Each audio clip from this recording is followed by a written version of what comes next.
still. I can't, How's- I might have it shut off now. What the prices are? I had a doctor's appointment too. Yes. How many bucks don't play? Failed to pay for it after the other day, so. If they also don't pay for it after meeting the other day. They don't have a fire suppression system on those? Oh, they do. Sure. We had 3 catch fire last Yeah. week.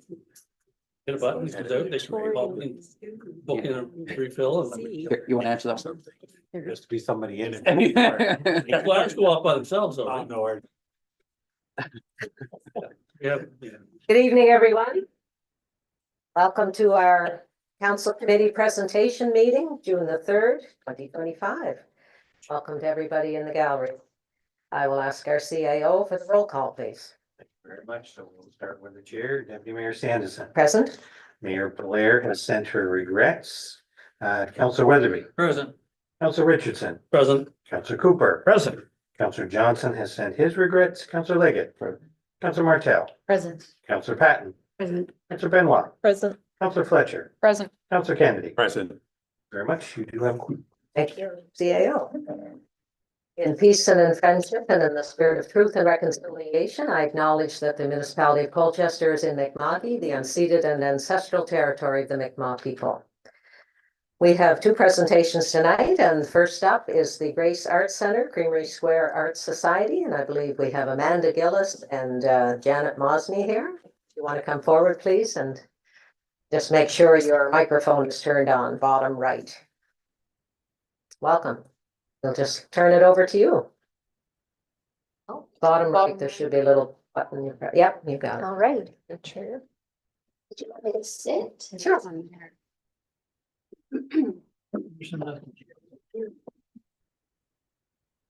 Oh, they got one of them.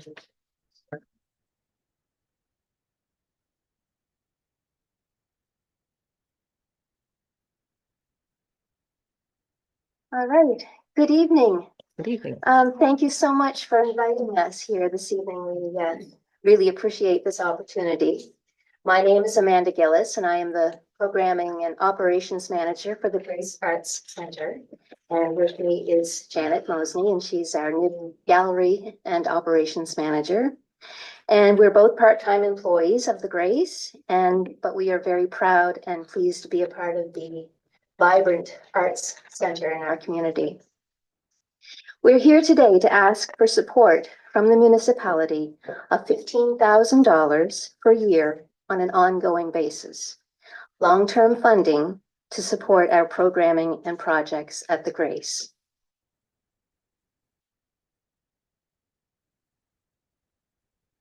Since 2021, we've been working on a project to develop a community space and artist studio on the top floor of the boat shop, which is right next door to the Grace building. We've already spent $65,000 to start this project with funds raised through grants, donations, and fundraising. And we are currently working on raising approximately $50,000 more to get it operational. This is a drawing of what it looks like space-wise. So there's going to be a community space where workshops and things like that can be done. There's an artist workshop for a residence artist. There's a bedroom, bathroom, and closet for residents there, and then there's a storage area. This is what it looks like currently. So it is drywalled and mudded partially. We have been using the space for rehearsals when needed.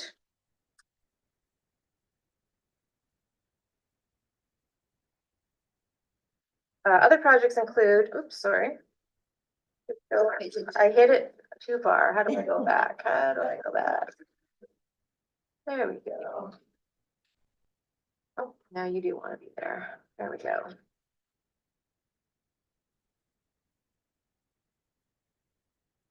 So why is the Grace important to Colchester County? The Grace is a cultural hub for the North Shore. It's a place where people of all ages can participate in artistic expression and share and feel connected with the community.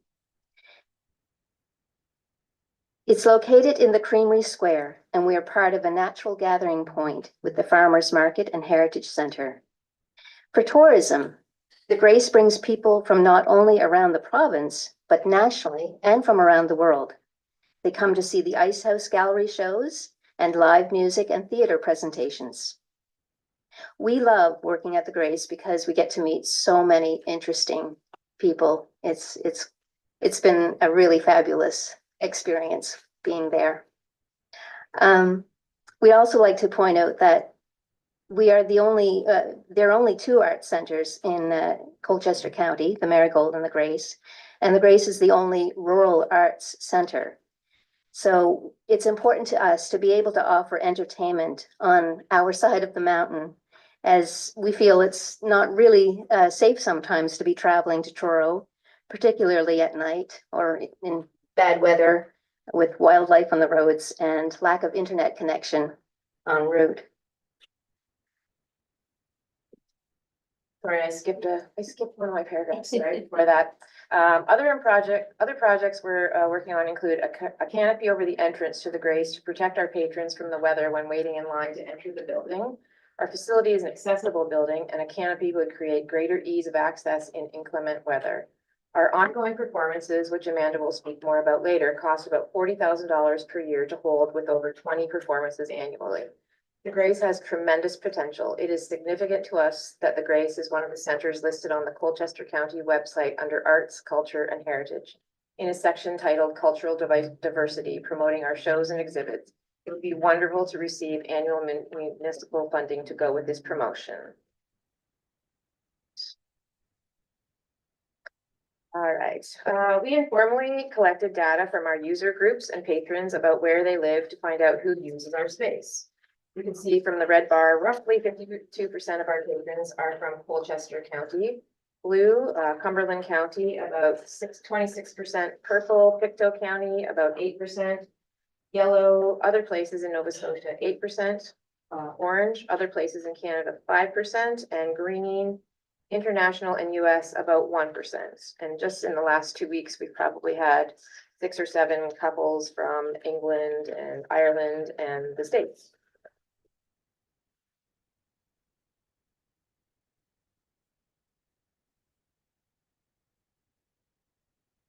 All right, so this chart shows how the facility is used throughout the year, showing use in the Ice House Gallery in blue and the Betty Murray Theatre in green, and the number of people who have been in the space. The professional programming with 10 to 15 shows per year, and our rentals, which are 10 to 20 per year, and community use, which is the light green blocks, are the most important areas for the theater. The art shows dominate the gallery use, and we do go dark for 2 months, but there's still community use in the space. We have community arts user groups in choir, dance, drama camp, and community theater, who they pay a membership fee to use the space. And the community also gets to rent the space for performances, birthday parties, movie screenings, and presentations. This slide does not give the scope of our tremendous youth involvement. The local dance program performers, the performances involve children ages 3 to 15, and they currently have a group of over 40 students involved. Our drama camp had a maximum enrollment this past year of 20 youth, ages 8 to 18, and we recently held a March break drama camp, which was also well attended. Large community theater productions like Oliver, or The Wizard of Oz, and The Sound of Music involve over 70 people, with half of them being youth. So we're very pleased that our youth are committed to this space, and we're hopeful that they will raise their children to value the importance of arts and culture. The total number of people in and out of our facility during the year is significant. The community of Kmtnuk has a population of close to 700, and we bring over 10 times the population of the village through our doors each year, largely due to community use. Okay, this image is of our brochure that we use for 2025, one of our fundraising tools. As of April 2023, we have charitable organization status and can offer tax receipts to our funders and sponsors. We are in our 10th year of operation and we'll be holding an anniversary concert in August.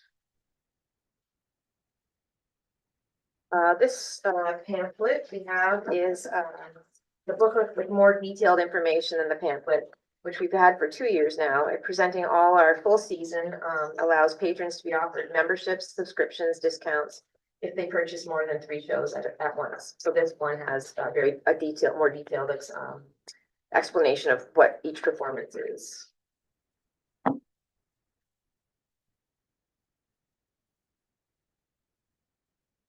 That's another page of it.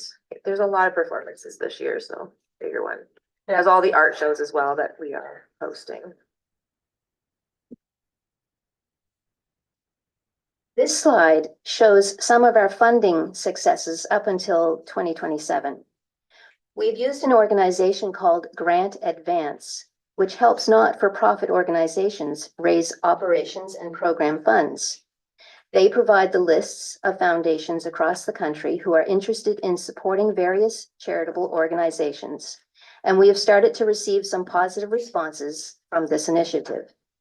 Besides private funders and local sponsors committed to multi-year funding, we have secured multi-year provincial funding, OACO, which is Operating Assistance to Cultural Organizations, and federal CAP-F, which is Canadian Heritage Canada Arts funding, representation funding. We would love to see municipal funding on this chart also as a multi-year funder. We have included a copy of our balance sheets comparing the fiscal years 2024 and 2025 and our 2025-26 budget for your perusal. This slide is a bar graph showing our success maintaining as close to the ideal of 1/3 private, 1/3 public, and 1/3 earned revenue sectors over the years.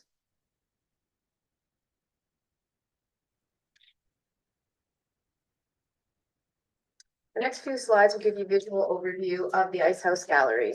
The Ice House Gallery is a commercial gallery, and each of the pieces displayed are for sale. We currently have 5 shows running this year.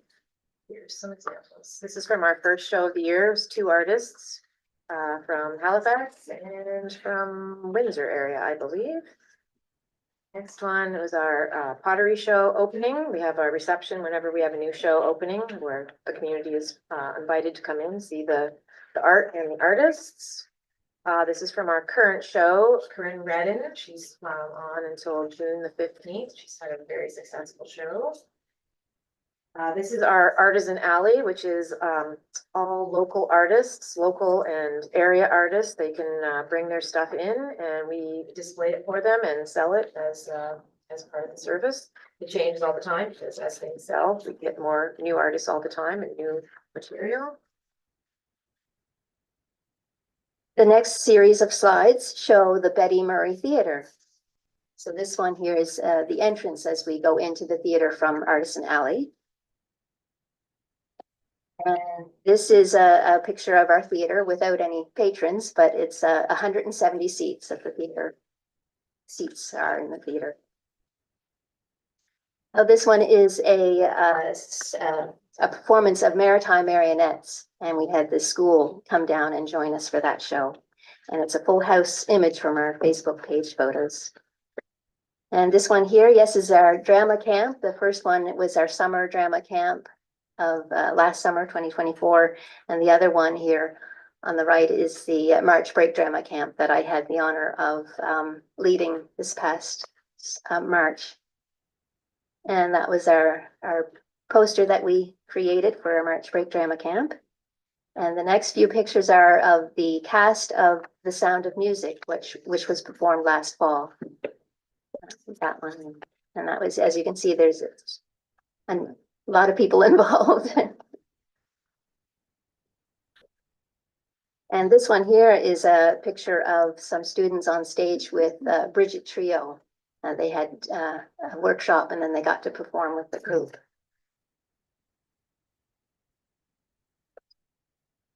In closing, it's a beautiful winter aerial view of the Creamery Square and the Grace Arts Center. You can see this is the Grace Arts Center here, and this is the boathouse. Above here is where the residence that we're working on is above the boat building house.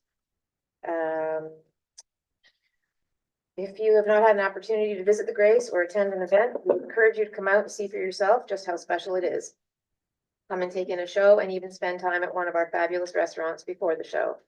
Thank you for your time this evening, and we hope that you will consider our request for $15,000 annual funding towards programming and infrastructure.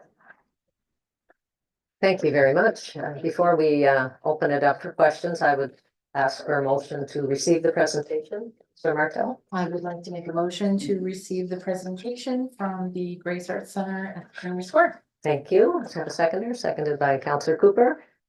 And are there any questions of our presenters? Nothing? Councillor Cooper. Thank you. Thank you for your presentation. Not so much a question as more of a statement. Corinne Redden, known her for her whole life sort of thing.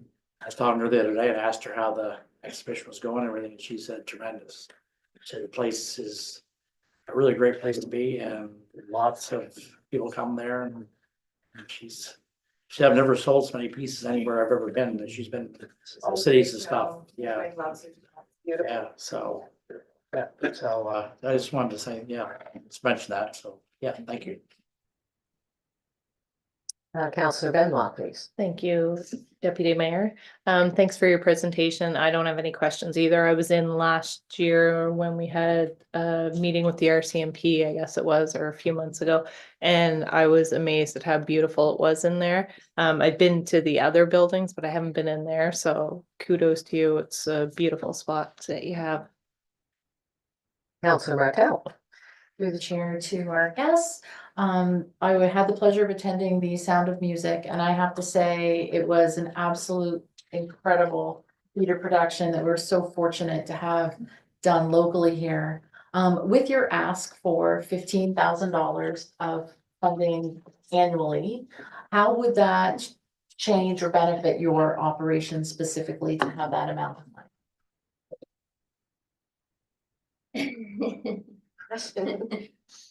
Well, like we said before, we're looking at improving the building, that the residence building, of course, and then the overhang for the front. There's always something to be done there, but also our ability to get more programming, more shows from other places, and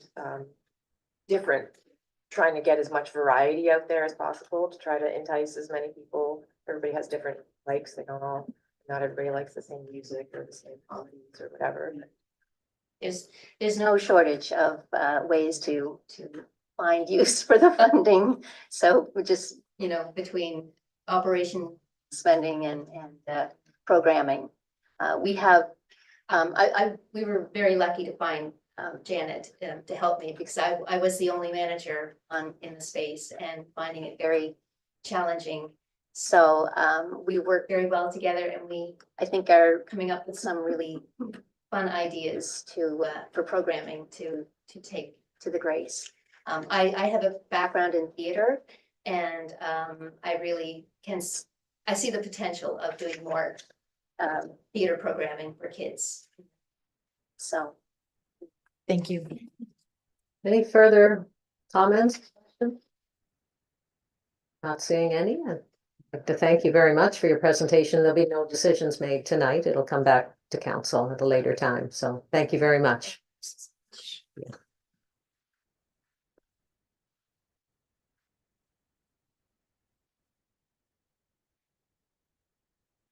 All right, our next item on the agenda is Ridge and how to say that, Dan? Kmtnuk Wind Power Projects update.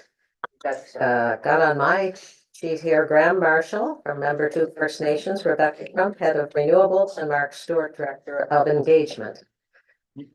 Whoever presenting, please come to the front. Brad gathers up here. Okay.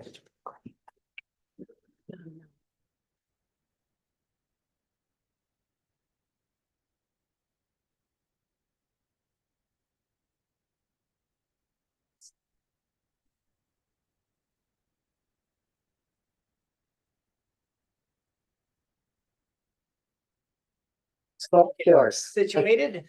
Appreciate Welcome. Yeah, turn your mic on. Right. Yeah, I'll really project across to it. Thanks, Deputy Mayor, councilors, staff for welcoming us back into this chamber. It has been some time, so it's great to see familiar faces as well as some new faces in the room. So we appreciate the opportunity to be back in the chamber to provide an update really on the two projects that we're developing in Colchester County. Specifically around some of the project changes that we've made, some of the commitments that we're adhering to, and to provide an overview of where we're going from here. So before we start, Crump, you can drive over there, or if you want to hit just next.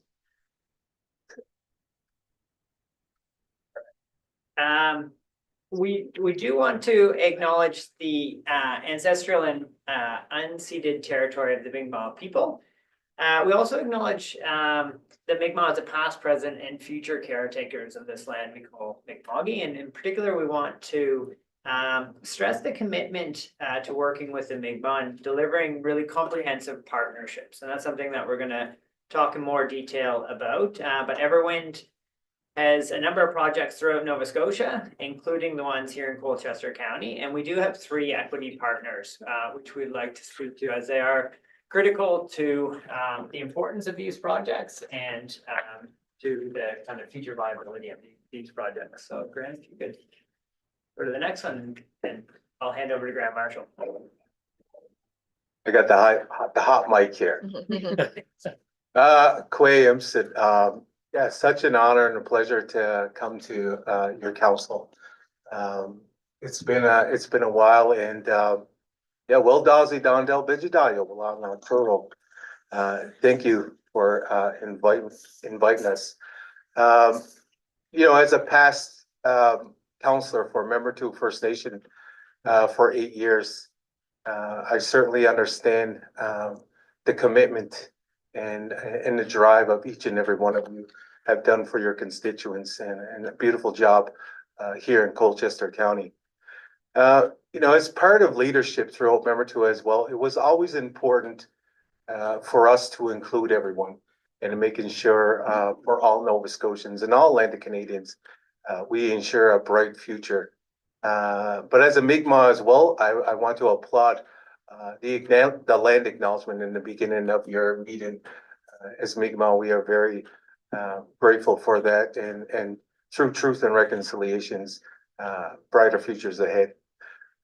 So on the, you know, as working for Membertou now as a strategic advisor, our you know, our communities, our neighbors, through every counties throughout Nova Scotia is very important for us as well.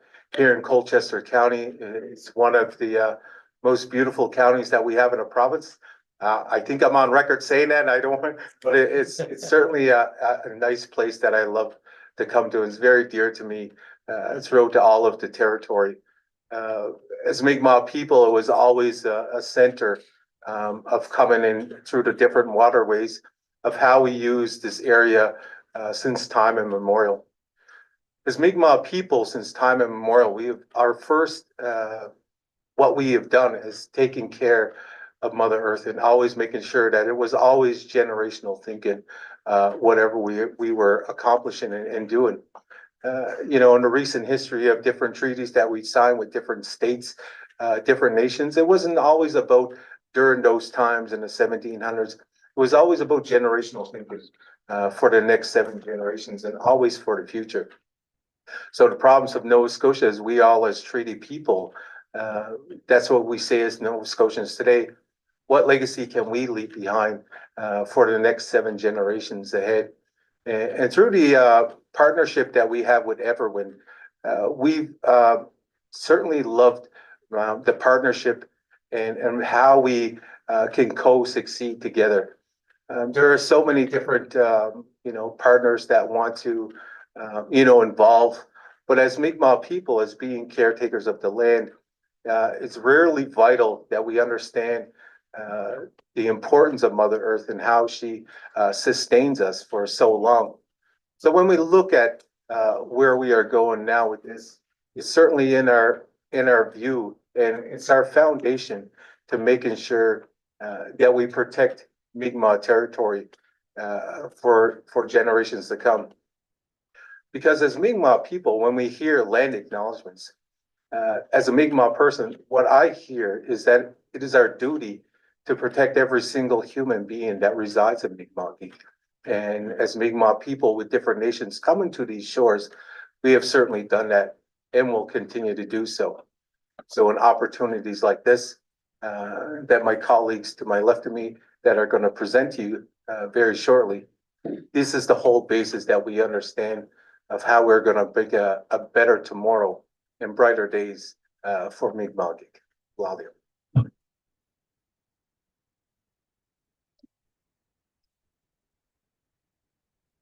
So first, many of you will recognize me. My name's Rebecca Crump. Last time I sat in this chair, I was working with Renewable Energy Systems. The Windy Ridge project was it was a res project and was sold to Everwind. Late last fall, Everwind came to me and asked me to lead their renewable energy division. So I'll be responsible for the development, construction, and ultimately the operations of all Everwind's renewable energy fleet across the province. I have 19 years of renewable energy development, construction, operations experience. So I bring a lot of lessons learned to Colchester. As I mentioned, my name is Mark Stewart. I am the Director of Engagement. I've also been working on this file for a little over a year and a half, close to 2 years now, and have a strong, as with Rebecca, a really strong understanding of some of the conversations that have been had over this time and some of the learnings that have taken place and really have informed kind of where we're at today in this revised layout that we're going to present to you. The other member that's on the screen there, Jeff Benaza, he is the Director of Environment and Permitting with Everwind. Unfortunately, Jeff can't be here. He sends his regrets. But fortunately for Jeff and his family, they gave birth to their third child on Friday afternoon, a young boy named Lewis. And so he is where he should be right now at home with his family, enjoying a newborn at home there. So if there are any specific environmental questions, we will likely take them on note and provide a written response to. For this meeting, we just quickly wanted to provide all of council with an overview of who Everwind is and what we're working towards here. As we recognize there are a few new faces to council, and congratulations for the success you've had in sitting in these chairs and coming on to council. Everwind is committed to working with this council and to really establishing projects that are transformational for the communities here as well as for Nova Scotia. Like, I am a Nova Scotian, born in Antigonish County, don't hold that against me. But fortunate to come back to Nova Scotia after almost 20 years of living away and to be able to work on a project like this that is really significant to this area. So Everwind employs about 120 people throughout Nova Scotia. We have a terminal in Point Tupper that has 70 full-time staff, but we also have 80 permanent contractors there. So tugboat operators, security, the labs that are in place there. And some of those staff, our general manager there, for example, has been there for 35 years. And he has worked his way up from, starting scrubbing tanks on site and has worked up to general manager, and there's a number of staff there. So the culture is excellent, and the knowledge that we have in place there as well as throughout the organization is really what makes Everwind unique and provides us with the strength. We have offices in Guysborough County, we have offices in Halifax, Point Tupper, as well as Newfoundland. And we have a diverse team of staff that have worked on a number of large infrastructure projects, as Rebecca has alluded to. As mentioned at the start, we have great partners in terms of our equity partners and the Mi'kmaq communities that are involved in this project. Oftentimes, we are asked, what is green hydrogen? What is green ammonia? So I want to take just a really brief opportunity just to provide a quick summary of what the project entails. And I think what's really important to note is that both projects in Colchester County will be what's called grid connected. So they are connected into the grid, and there are a number of benefits to being grid connected, of which that energy will be on the grid to be used by the grid when it's required for the grid, but we'll also have the ability to offtake it. I also want to just make a note that that doesn't in any way jeopardize the aims of the province and the objectives of the province of greening our grid and moving to 80% renewables on the grid by 2030. As many of you are aware, there are projects currently under construction. There's one in Colchester and Cumberland County, Higgins Mountain. But there's 4 other projects that are under construction right now that are specifically grid-based projects. There's been 6 other projects announced in the recent Green Choice program that's procuring over 600 megawatts. Plus, there's other projects that are being developed by users such as Port Hawkesbury Paper that will also contribute to greening the grid. So the Nova Scotia government and in the province is well and truly on track to green our grid and move off coal by 2030 with some of the recent kind of announcements that they've made. And so we see our project as working in parallel to the other projects that are being developed specifically for the grid, but these projects will be grid-based. So what we're doing is we're constructing new renewable energy projects. As part of all our phase 1, they are grid connected and connected into the grid, and then we'll utilize the same amount of energy that we produce to really separate water molecules. So our facility in Point Tupper is based adjacent to Landry Lake, which is a man-made lake built in the 1960s for the industrial park. And so we'll draw water from Lake Landry, and then we'll separate through a process of electrolysis the hydrogen from the oxygen. Then we'll take the hydrogen and through a process called the Haber-Bosch process, we'll take nitrogen from the atmosphere. We'll bond it with the hydrogen to create NH3 or ammonia, because we can store that much easier and we can also transport it. And so that will be a green molecule that has, very, very, very low emissions associated with it. Effectively, very near to 0 emissions associated with that, based on the fact that it is utilizing renewable energy through the process of electrolysis. And that provides you with, I guess, a holistic overview of our phase 1 production for hydrogen and green ammonia. So I think we've presented this slide in the past, but just for our new councillors, we always get the question, why wind here? So Nova Scotia in general, onshore and offshore, is an excellent wind resource.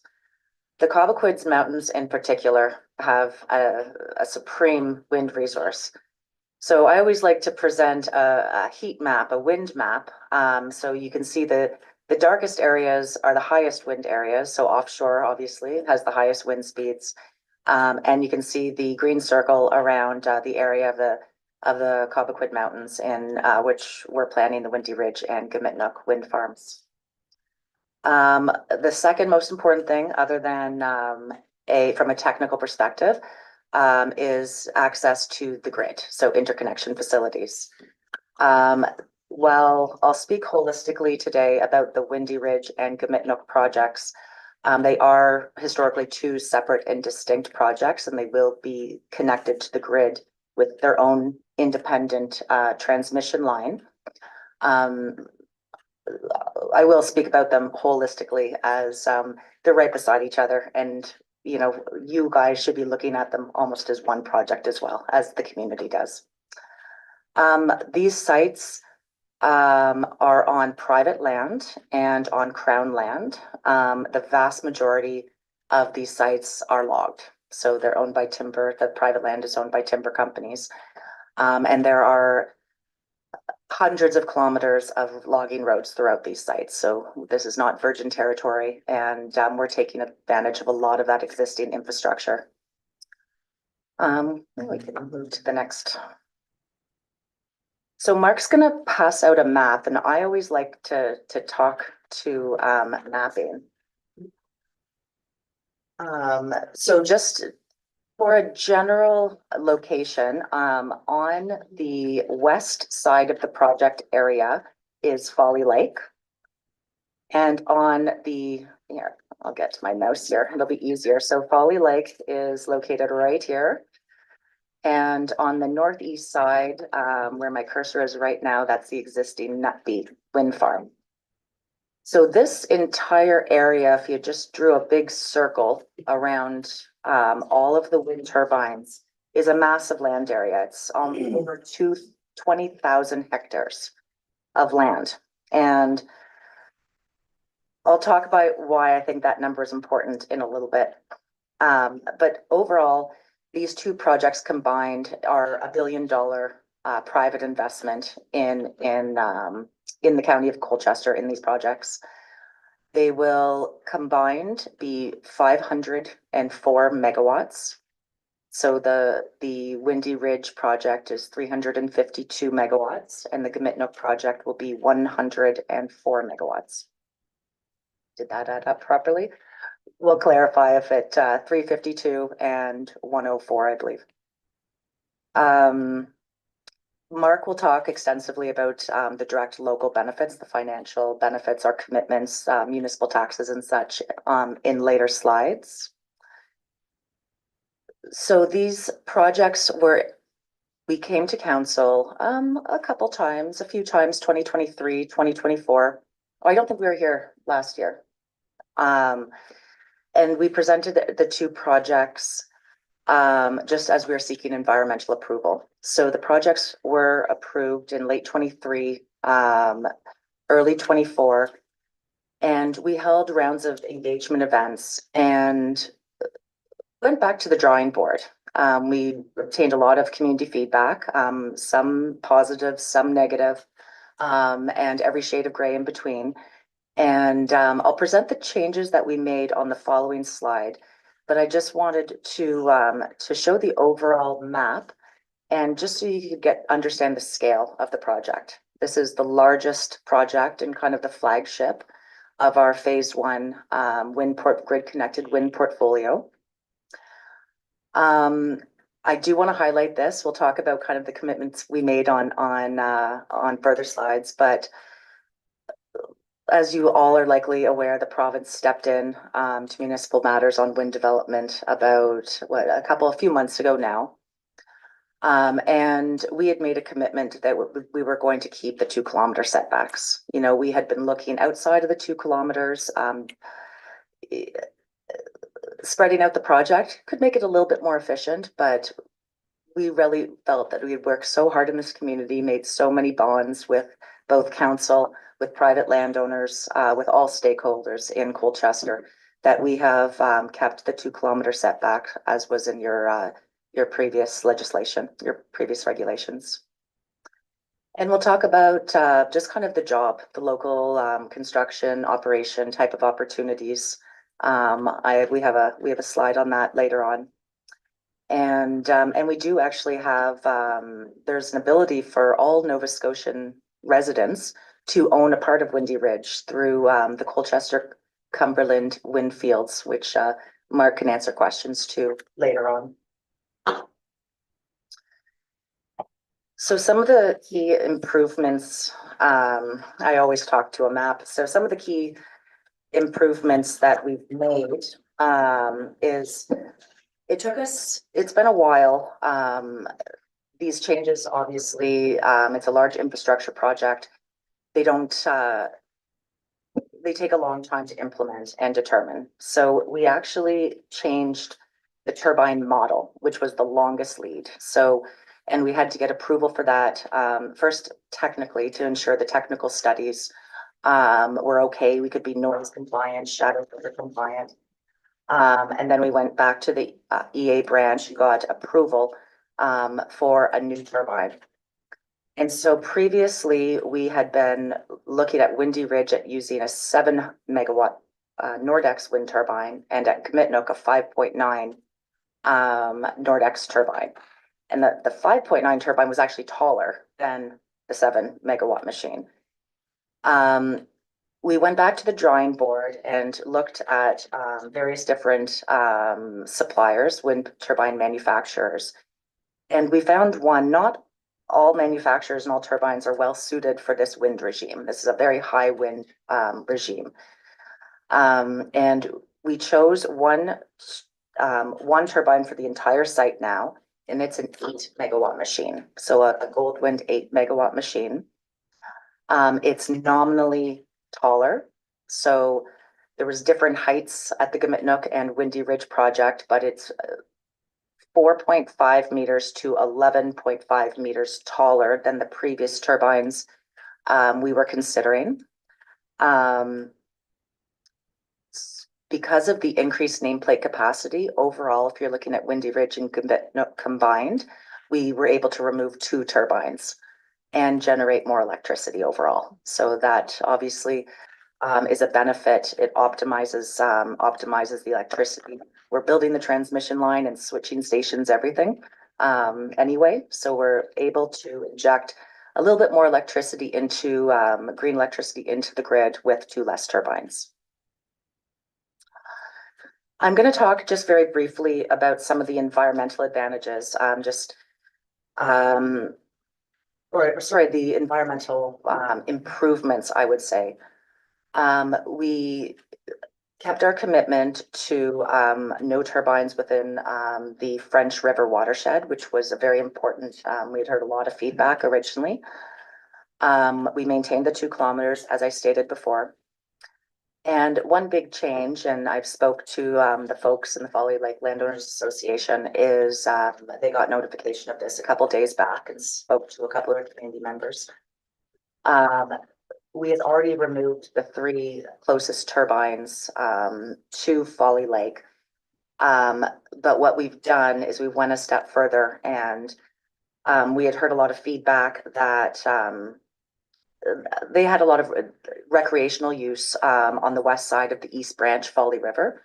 So we've realigned our transmission line for Windy Ridge to the east side and have absolutely no infrastructure now on the east side of the East Branch Folly River. Yes. West side, sorry, yes, west side. So that, I think that it just demonstrates, and the feedback, the response I got from one member of the community was, thank you for keeping your commitments, but also thank you for going a step further. And, after having environmental approval, still continuing to improve the project based on landowner comments. So that was very important to me. We plan on being in this community a very long time, and we want to ensure that we're good neighbors and we can all work together. So I'm going to keep just seeing what else I've missed here. So on the environmental side, so if you recall, I think this is really important. So if you recall that 20,000 hectares, if you drew a line around every single one of the wind turbines, our area of impact for construction is about less than 800 of those hectares. And that includes roads that already exist, which if you look at the road network on here, most of those are existing roads, except for the smaller ones going from the arteries to the wind turbines. We have, through all of the changes, we have, I think there's a 19% reduction of upgrades to the existing road network.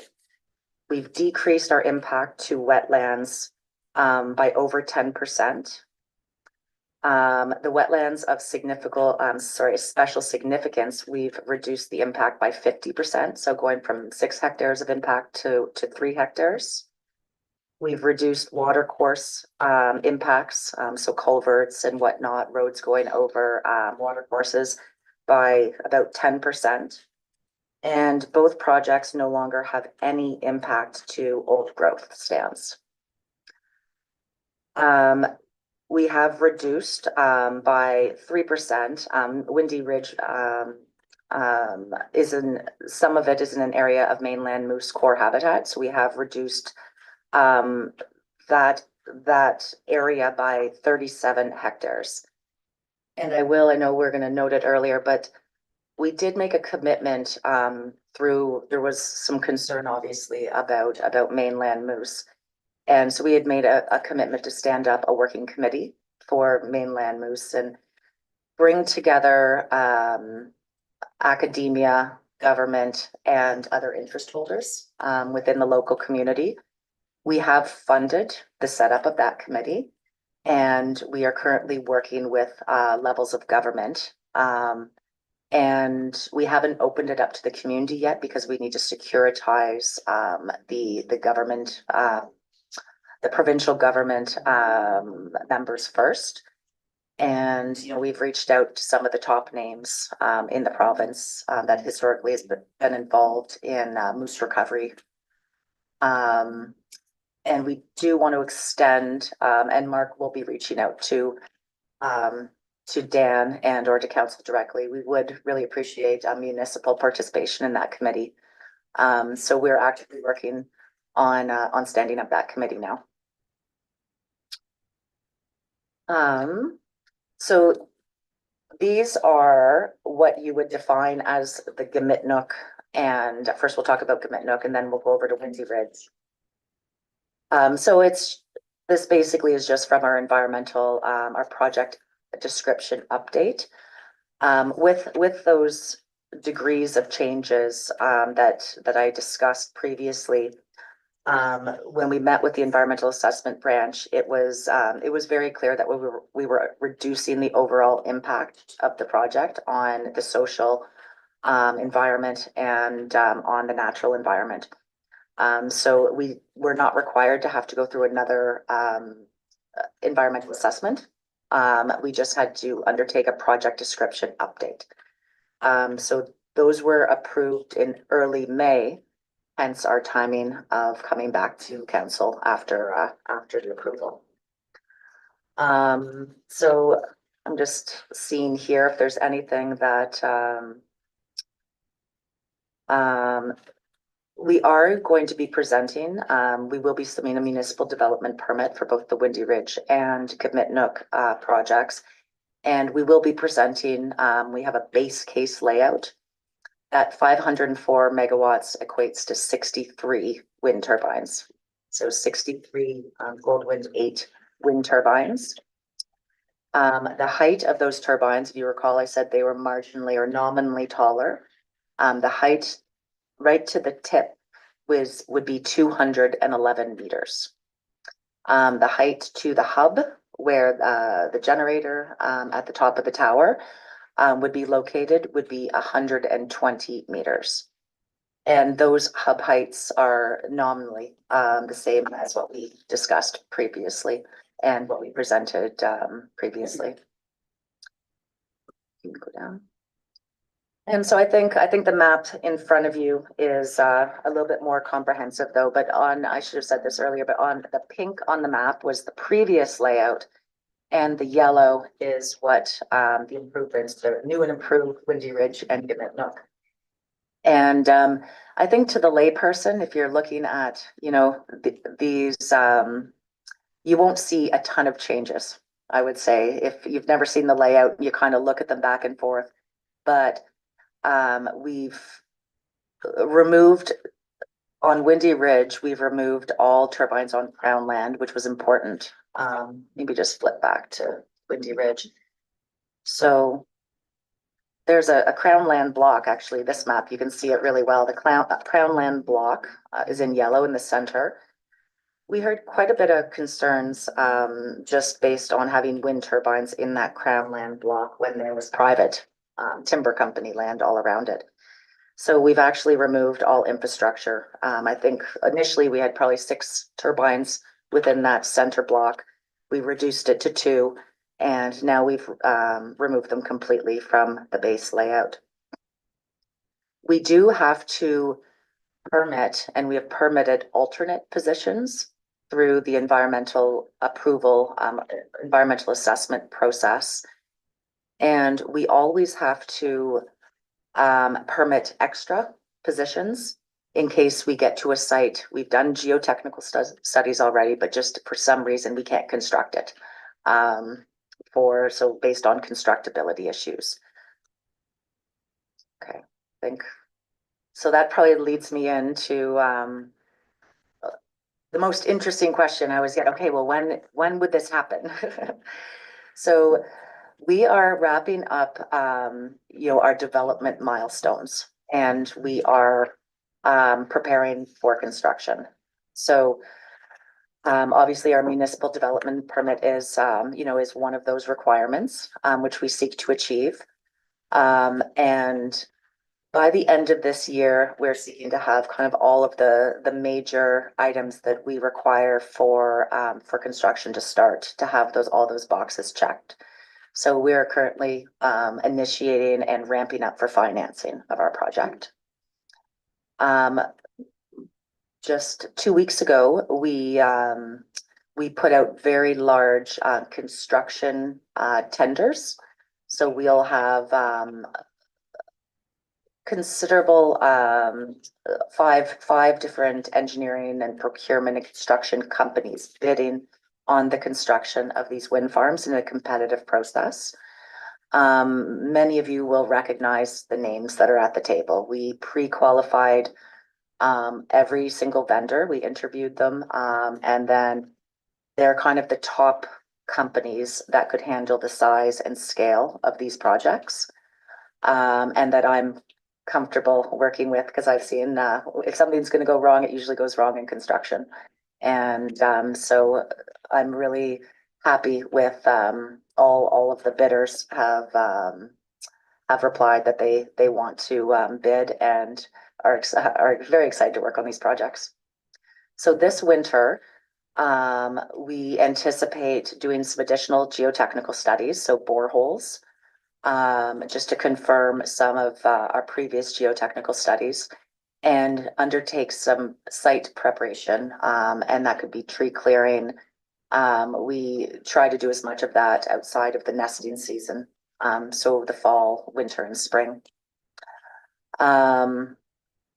The plan is we would initiate in spring, late spring 2026, through the winter, select our constructor, work with that constructor on finalizing design, and initiate kind of the civil, the road works, and the foundation works next year. And then we are currently working tomorrow, actually, I'm meeting with a logistics company. There's a lot of wind farms, like Mark was saying, outside of Everwind that are being built.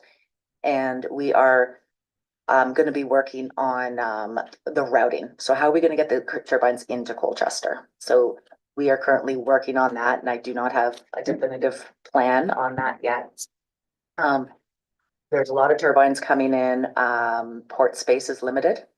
Everything right now is coming in from Sheet Harbor and Mulgrave ports. So those are likely the two biggest candidates. But we're seeing right now one of the projects in West Hants is coming in from Halifax, right? The Halifax Harbor. So we have some preliminary ideas, but we'll be working on the routing studies over the next few months. So in 2027 and 2028, that's when we'd see the component delivery. So generally, that is the most disruptive to the overall community, having, road closures and, large component deliveries. Well in advance of that, we would set up a local office in Colchester, and we'd probably solicit feedback from the community and from staff on the location. And just so we can keep very much in tune with and find avenues, even through the CMC, which Mark will talk about in a moment, but just to keep everybody informed on who's on site, what's happening, when things are coming in, so there's no surprises.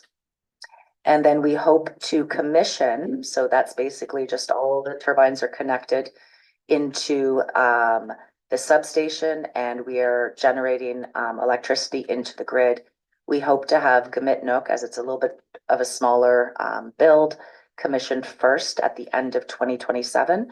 And then Windy Ridge is obviously a much larger commissioning, and hope to have that commissioned and achieve the commercial operations date by the end of 2028. And so I think this is my last slide. I will go quick and you can ask questions later, but this is just kind of the job slide. So during construction, what we have done, I've told you, we've gone out to tender for our contractors. What we actually did is make it a part of our contractual agreement that we had our Colchester community benefits agreement within. It's in draft form, and had all of our commitments to the community, commitments to our landowners, commitments to the municipality, all form contractually a contractual agreement for that. So during construction, even though we're going to be using a big contractor, there will be a job fair starting up and an incentive to hire as many direct jobs from the local community as possible. And then again, on the operations and maintenance side, I'm currently working with Goldwind, the turbine manufacturer, to determine how many wind turbine technicians they need. They would hire them, and then we would hire kind of electrical technicians. And so we're currently defining that, and then there's a ton of spin-off opportunities, snow clearing, fencing, administrative support, road maintenance. It goes on and on. It is a big facility and requires many contracts. And we want to, obviously, for cost reasons, but also from our commitment reasons, utilize as many companies locally as possible. The one thing that Mark will talk about is or mention is in 2026, because these wind technician jobs will be here, at the end of 2027, is that we'll open up the scholarship funding that we have for as part of the NSCC new wind technician program. Will open those scholarships up next year. So people, if they're interested in applying for one of those scholarships and applying for a job, within 18 months or so, those jobs will be available.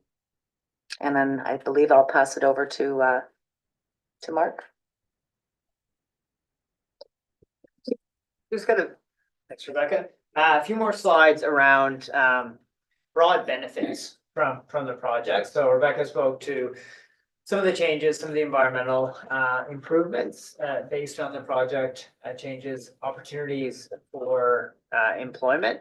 But from a council perspective, one of the key benefits we see with the project, and I think it was well established by the provincial government, that there's a wind turbine tax in place for all of the turbines that are in place in the municipality, but specifically the nameplate capacity on those turbines. So whatever it states on the turbine, and we're looking at 8 megawatt nameplate capacity, is what we pay in terms of municipal tax revenue. So we can forecast out very accurately the municipal tax revenue for the next 25 years based on the nameplate capacity and the indexing of those taxes through the municipality. So we know, like previously when we were in here, we talked about 3.6 million per year coming into Colchester based on the nameplate capacity of those turbines. So looking at a 5.9 megawatt or a 7 megawatt. Now with the 8 megawatt machines, we can project out for the life of the project what the municipal tax revenue is very accurately. And I think one point that's important to note on this is that it's not based on our generation of the site. So if the turbines are not spinning, we still pay in based on the nameplate capacity. So the onus is on us to ensure that the turbines are well constructed, that they're maintained to a high standard and that they are continuously generating electricity for the project. Our commitment to the province through these wind turbine tax payments is that we pay the municipalities what it says on the machine. So we know very well what that is. And so with the increase in nameplate capacity, there's also an increase in municipal tax revenue without any costs. And I think that's something that is also worth kind of just stating, that we do not foresee any cost to the municipality for the project and the project infrastructure. It'll all be private capital that goes into that. Obviously, these numbers are subject to what is actually constructed in the municipality and the number of turbines, but with our current projections, 63 plus 8 megawatt nameplate capacity, those are the numbers. Going to the next one, Graham, thank you. As part of this project, we are wanting to sign a community benefits agreement with the municipality to ensure that the benefits associated with this project are maintained throughout the life of the project. And currently, the way we've structured that is that our payments, our contribution to the municipality is $1,000 a megawatt. So with the increased megawatts, so the increased nameplate capacity on there, that will also see an increase amount paid in to the community benefits fund.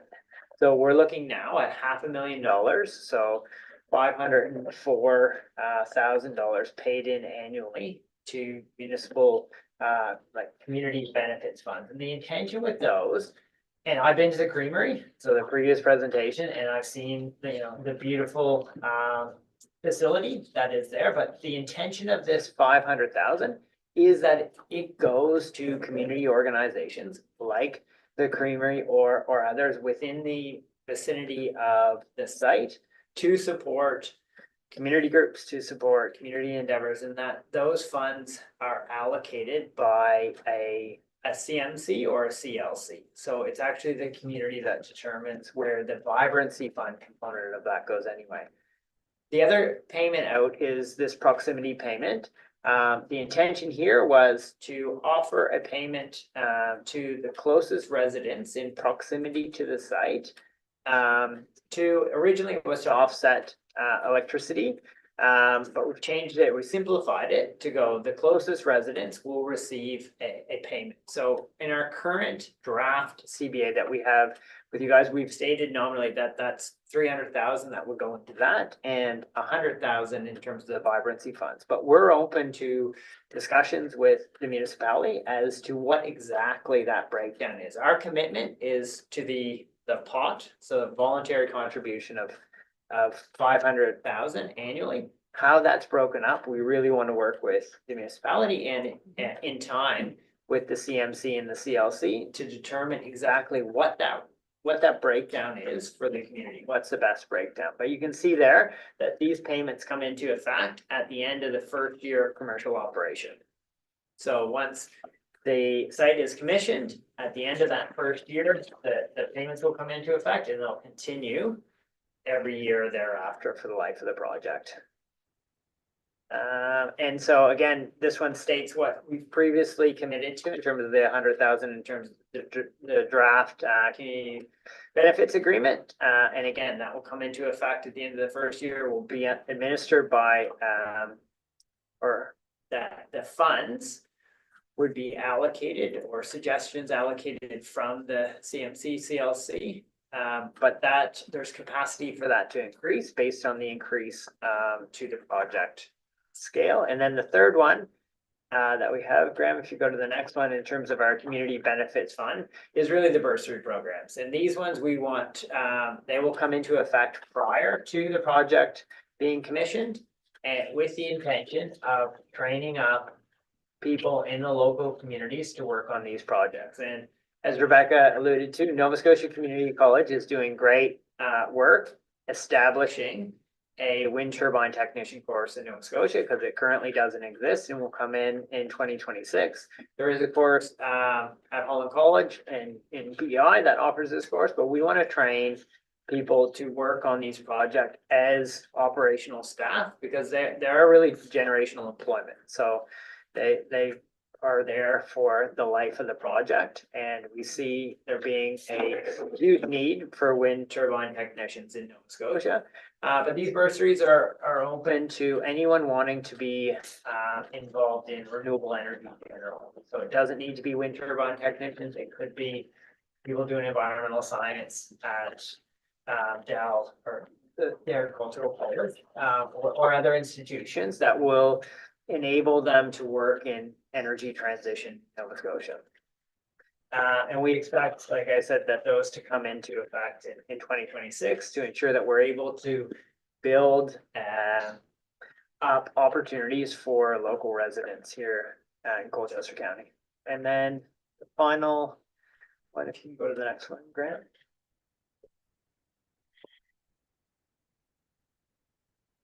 Yep. So before we open it up to questions, I guess 2 points that Rebecca alluded to. One is that we are standing up the Moose Corridor Committee and would be really interested in soliciting support from the municipality on that and someone from the municipality to be involved. Additionally, as we are moving forward with the permitting, we are very interested in standing up the CMC and would like to work with the municipality in establishing the CMCs for the projects. And then finally, similar to the update that we're providing council, we are going to the community to provide an update to the community on the 18th of June. So we're providing the community with a similar presentation, or we will have a panel of staff speaking to the community and then opening it up for, in a similar way that we're doing tonight for questions from the community. The plan there is an evening session, 6:30 to 8:30 on the 18th at the Divert Legion again. And I will circulate specific information around that event to all of you. To you, Graham. So in conclusion, it's a great presentation by my colleagues. As Membertou and all the other Mi'kmaq communities that are in partnership to looking at brighter days, but also to help and invest in to each of the communities and the tax revenue dollars that we can accommodate. As Maritimers, we've always known our families had to migrate out west. We always had to work out. So, as generational thinking is keeping our families home all throughout the beautiful communities of Nova Scotia, that they can have, once again, set down their roots, have an amazing career through green energy. We believe as Membertou to understand, and our goal is always to making sure that all Nova Scotians stay home and have an amazing opportunity and career in so many different fields. So when we look at green energy and the partnership we have with Everwind, it's one of the best things that we have done, not only for the community, but every single person in the province of Nova Scotia. And our goal is to always keep people home. And historically, we've always been known as people of the dawn, people of the sunrise. And Mi'kmaq territory, we greet the sun first. So with that, it's always the first to see, the first to walk around, the first to engage in Mother Earth. So when we have this technology and these partnerships with so many different municipalities, and here is having a first to understanding that what we are doing is so important, not only for us, for our children, their children, and their children. So we appreciate on how we come together and how we can definitely co-succeed with one another to making brighter days ahead. Walalio, merci beaucoup. Thank you. Thank you. Thank you to Graham and Rebecca and Mark. Can I have a motion, please, to receive? Moved by Councillor Patton, seconded by Councillor Benoit.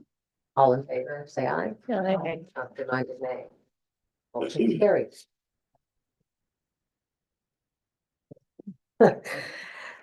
Anyways, are there any questions for our guests? Any comments? Councillor Leggett? Thank you. Very nice presentation. Thanks for coming. How many megawatts does it take to run the plant, Landry Lake, when you get it up and running? That's a good question. Yeah.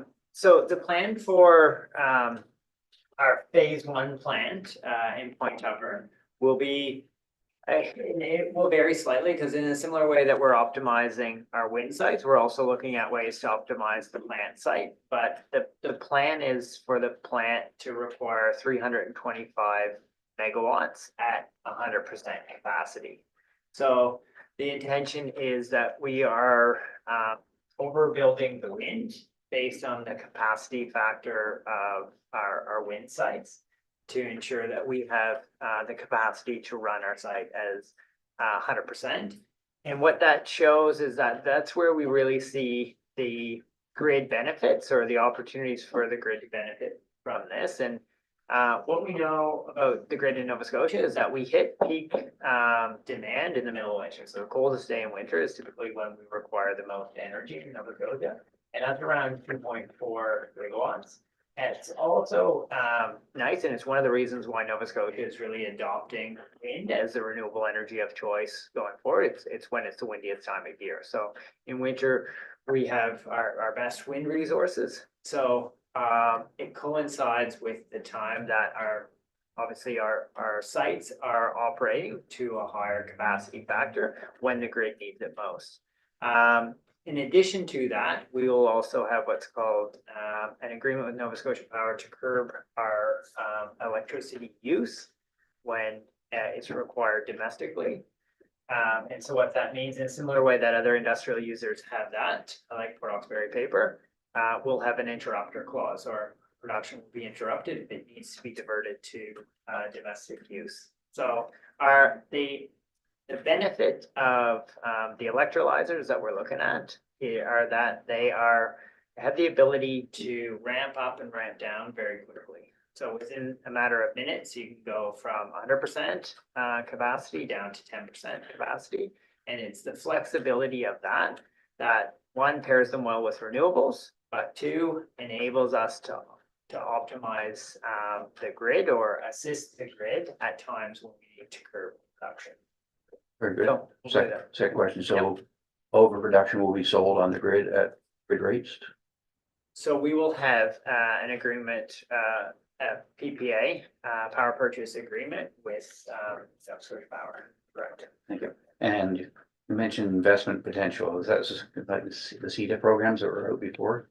Exactly. So we are establishing a similar seed of opportunity with Windy Ridge to enable local residents, or really all Nova Scotians, to be able to invest in the projects. Just Windy Ridge, just the Windy Ridge project? That's the one that we've established it with to start with. There is certainly opportunities to extend that out to other options, but it is a project that we aligned it with first based on differing ownership structures with the project. So currently, Kmtnuk, for example, is owned 51% by Membertou.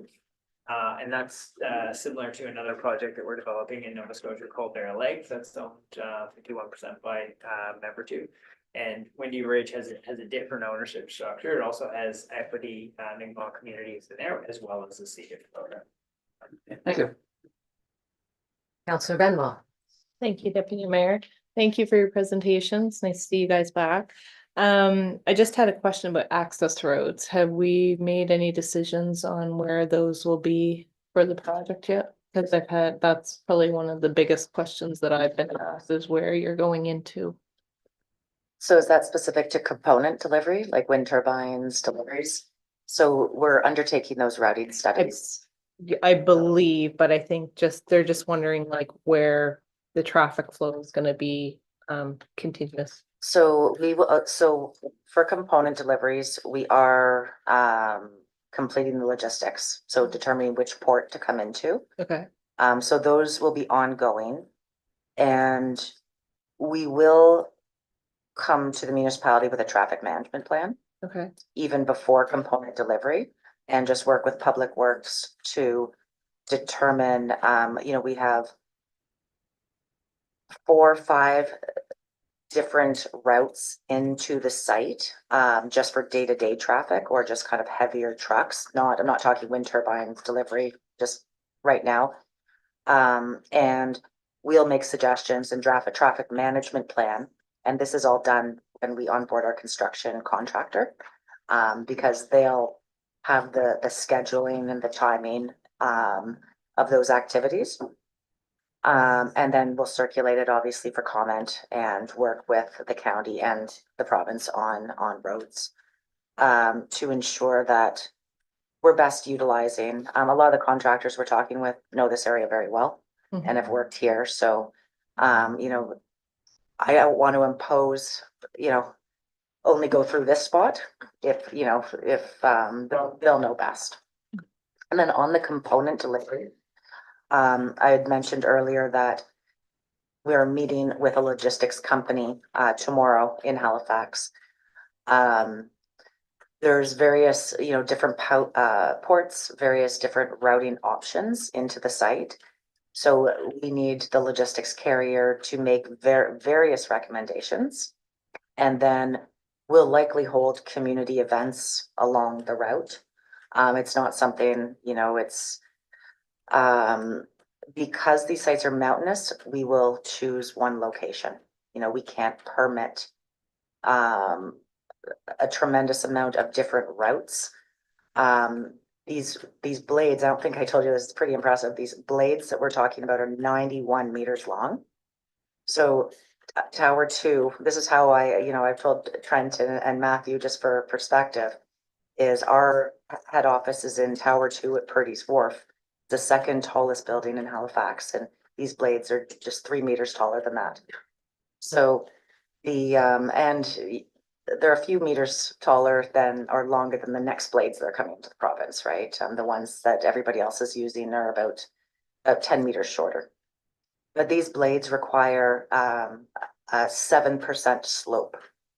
So trucks that can only go 7%. And if you think of, you know, if you've ever walked up or driven up the roads up to this mountainous area, you know, cutting down roads or filling in roads to achieve a 7% slope is very, very challenging.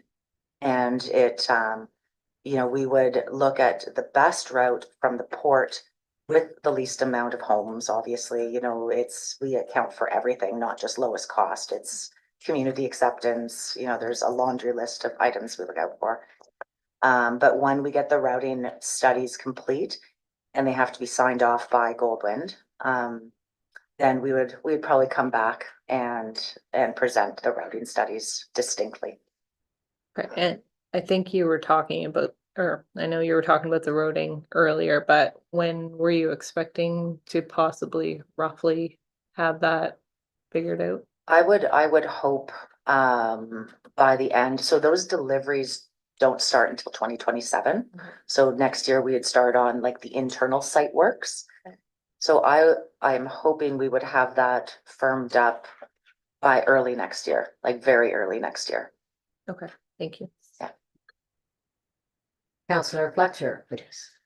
Through the chair, thank you for your presentation. I have a couple questions actually. What's the estimated life of the project? So our power purchase agreement is for 25 years, but the way we're looking at the project is everything, we have the option to extend it for an additional 10 years. And my next question is, at the end of the life, what's the plan for the end? Decommissioning. So I actually, in my inbox this evening, I should have a decommissioning plan and bond estimates for the community of Colchester, which is a requirement of our development permit application. So I'll just talk about the process very, very quickly, and then some of the items that we'll have to deal with, you know, so we're not posting multiple bonds with the Crown and whatnot. So the decommissioning report, and this is what's required in your bylaw, and this is very standard, you know, practice these days. Decommissioning is a huge deal, and the landowners and counties and the Crown want security. What happens if we go bankrupt, it's the end of life, nobody wants to come in and buy the asset. So how we calculate it is, we currently got Wood PLC, they're a global engineering and construction management company. So completely third-party independent review. And they take our layouts, they look at all the length of the collection system, they know what turbine we're using. And then what they do is they project out, I believe it's the current reclamation cost. I can confirm the methodology, but it's exactly like it's written in your regulations. They look at, say, okay, just for simplicity, it'll take $100 to decommission all of this. And then they take the salvage value. Okay, this metal, a tonnage of metal is worth $1. So minus $1, from the $100. And then they come up with a number, which is, the cost, the labor of decommissioning the entire thing. They subtract out the salvage value. And then we'll be required to post a bond that's 125% of that value. And so just leading up, this will be conversations that we'll have later on, is one of our landowners requires the crown, because it's they utilize the same crown, but we have a municipality, a landowner, and the crown that all require decommissioning requirements, and they're all different. So we have 5 years in order, Colchester requires it on day one for the permit. And the Crown requires it in 5 years from our commercial operations date. So we have 5 years to work with the Crown and figure out, how we collectively hold this bond. So, because everyone, I don't think anybody would, that's a lot of LCs to carry if you're, doing it in triplicate. Perfect, thank you. Councillor Pat. Oh, sorry, didn't shut it off. Thank you, Deputy Mayor.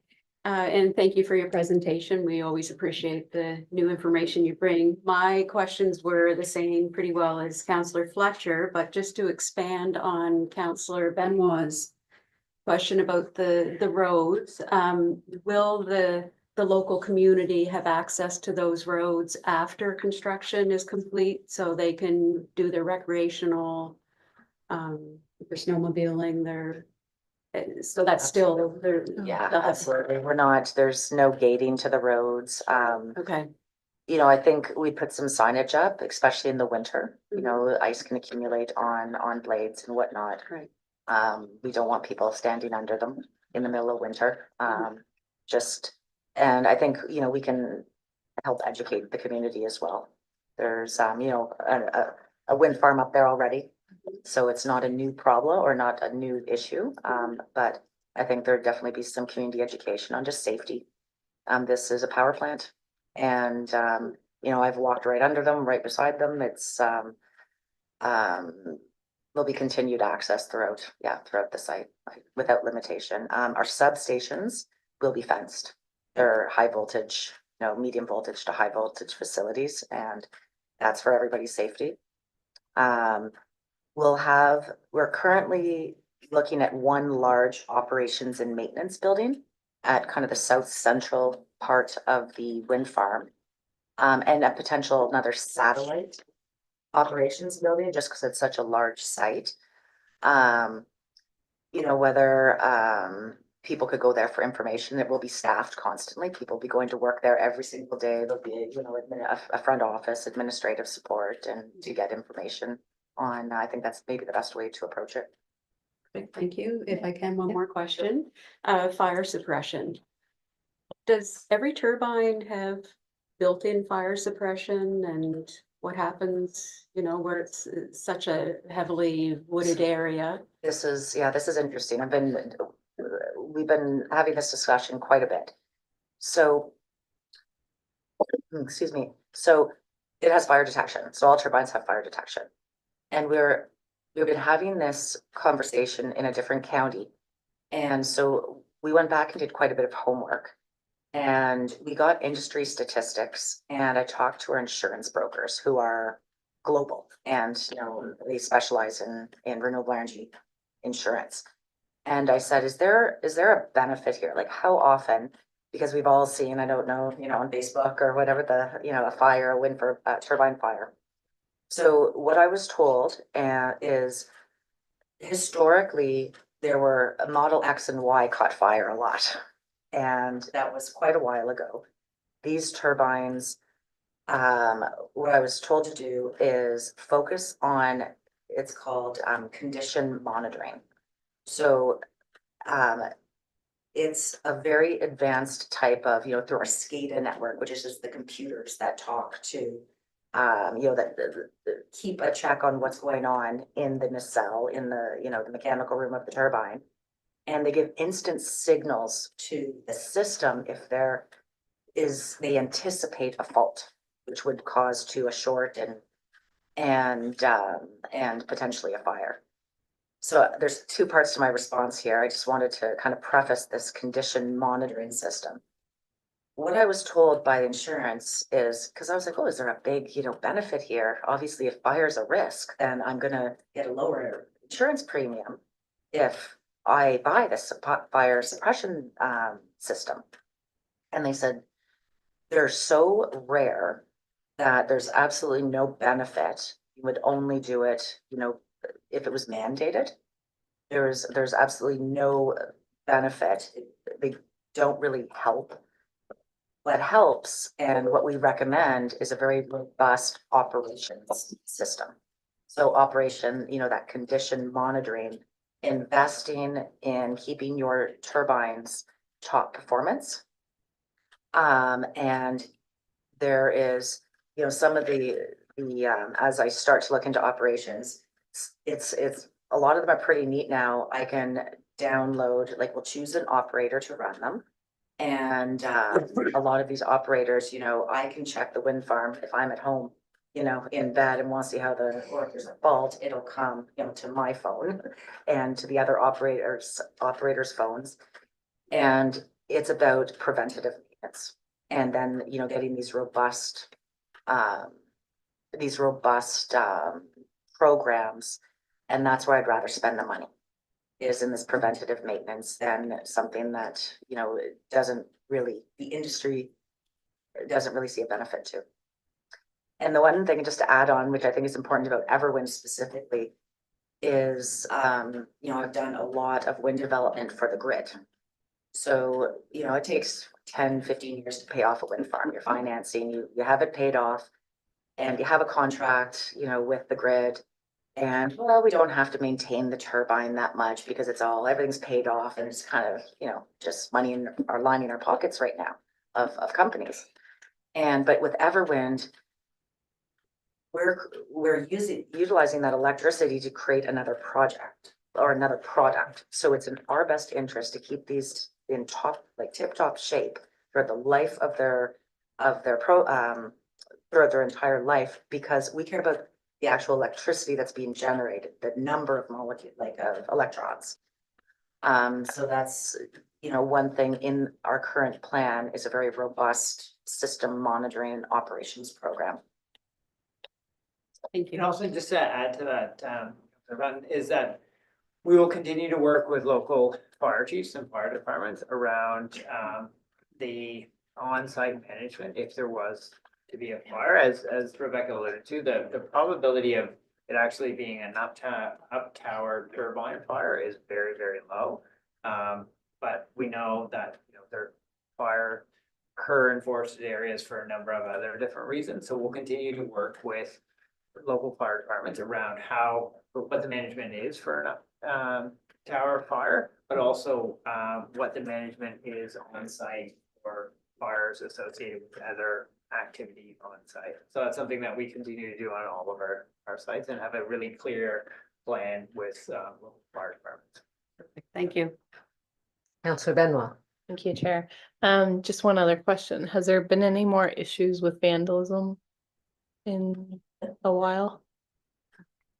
Not to mine. No. I don't know when it happened. We didn't see anything, but there's a bullet hole in one of our logger boxes on the Met Tower down in that area. Okay. So what I was actually thinking is, when I was thinking of locations for the operations and maintenance facility, is putting it right in the south, the bottom south of the site. Kind of on your map, it would be located, see the, and this isn't definitive, I have to get approval from the turbine manufacturer. Because they have a whole bunch of rules, it has to be within 10 kilometers of the easternmost turbine. For all these different guarantees, but between turbine 41 and 38, you'll see a little box. At the south end, kind of see the crown block just south of that. Simply because that area would have lots of traffic. You know, there'd be, I'm not saying that that's where I deliver the components through. I don't think that's a good way to deliver components. But there'd be a lot of activity and presence in that area. Okay. And hopefully lots of friends and, friends and everybody knows everybody, and hopefully we can employ lots of local folks and we can deter any wasn't that way. Okay, and I know you had mentioned this before, can you tell me what the Met Tower means again? So Sorry. those are we currently have, 3 meteorological towers. So they're between 60 and 80 meters. They're just collecting wind data for us. Oh, okay. Yeah. Thank you. We are thinking of putting some LiDAR units down in this area. And we will do preventative security. I know that we've taken considerable precautions. We all did last summer. I had all the engineers and construction folks out on site on UTVs. And we did hire the commissioners just to watch all our trucks and vehicles and whatnot. And we know it's like 1 or 2 folks, but we're trying to be as safe as possible. Great, thanks. Thank you. I have one question that's regarding recycling of these turbines. You mentioned metal. That's metal can be recycled. The blades themselves, It's a huge interesting question. Yeah. So right now they're fiberglass. Yeah. And a lot of money is going in to what do we do with these blades? Right now they're reused and or crushed and put into different to create different products. But there is a massive industry push and a very well-funded. I actually get a lot of marketing email, and one that I got even as late as last week, end of last week, was asking for investment because a lot of people have, we have a proprietary, I get 10 of those a year. I believe that by the time these are going to be decommissioned in 20 years, we'll have a solution before that. Through you, Deputy Mayor, as Rebecca said, it's a really great question that also poses a lot of opportunities. And there's a really good company in Nova Scotia called Resolve Composites. I'm happy to kind of share some of their information. They partnered with a well-known turbine manufacturer, and they're working in Mahone Bay to through a solution to dissolve turbine blades at an industrial scale, and then use that product in other manufacturing purposes. For them, it's boat building. So when we look at the recyclability of the turbines, it is the blades that possess the most kind of challenges now, but there are really creative solutions coming up, and some of those happening in Nova Scotia. So Great. it's Yeah. something that's really, I'm really glad to good. hear they're not going to go into our landfill. Correct. Right? Yeah. There'll be another place for them to go. So reuse. repurposing or recycling. That's great. Any other questions or comments for our guests?